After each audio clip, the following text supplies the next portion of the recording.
So when prisoners would arrive, this would be their first port of call. They would come in here, we would get them off the transport. Simon would get all the documentation that had been sent from court with the warrants, make sure that the warrants were correct.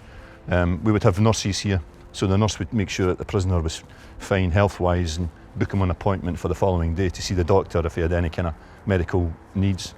They would be processed in reception. All of their clothes, all of their property would be like put away securely. They would then be put into prison clothes, and then Simon would give them an explanation of what the routines would be. They would get access to possibly a phone call, for a 5-minute phone call to phone family or friends to let them know that, oh, I've arrived in Gloucester Prison now. And then we would then get them across into the main part of the prison.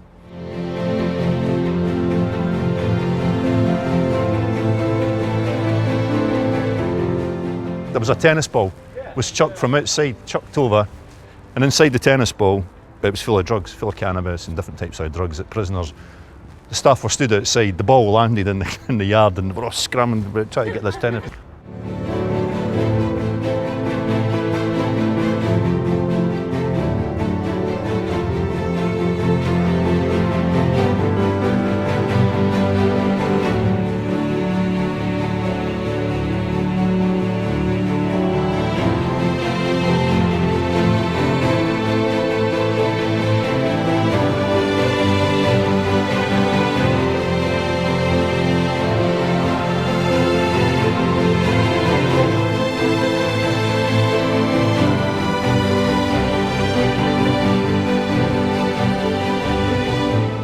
Fred West had been in and out of Gloucester on various occasions. Yeah, quite a lot of times, and for whatever reason, he was always on the radar of social services, etc. He spent a lot of time in and out of here. In fact, the old part of the debtors' prison, which we can't take you into today, there was some of the brickwork there where he actually scrolled his name in. He'd put his. There's a lot of graffiti over there going back to the 1780s, and Fred West had been in there, but it became like, Simon and I used to work with the young offenders on C-Wing, and it became quite a kind of a black museum. All the young offenders wanted to go and have a look at Fred West's name, where he'd carved his name. So somebody took a decision to scrape the name off Fred West. But yeah, Fred had spent a bit of time in here. Crays have been in here, both the Crays. Passed through, yeah, Crays were here. Frankie came here, Frankie was here for a bit. What they used to do with some of the notorious prisoners, they would put them what they called the 28-day lie-down, and they would move them from prison to prison for 28 days. So like, the Crays would go to Dartmoor for a month, they come to Gloucester for a month. Well, what it was just not to give them time to establish themselves in one prison until they became like manageable. They would put them on the 28-day, what they call the 28-day circuit, and move them round and round and round the country.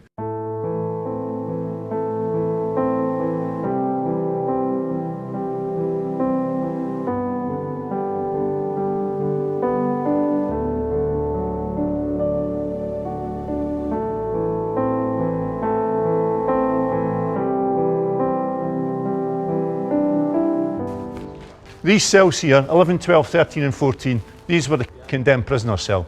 In cell 11 and 12, there would be 2 staff on duty in that cell with the condemned prisoner for 24 hours. Now, and then the day or the night before he was hung, he would then move into cells 13 and 14, and he would spend the time either with a chaplain or a priest. This was the gallows. The drop onto the gallows was off this bit here. So the gallows would come across here, the drop door was there, and then the prisoner would be hung and it would drop down. Now, the governor's house is behind you. That big window on the right hand side, the governor would witness that the hanging had taken place.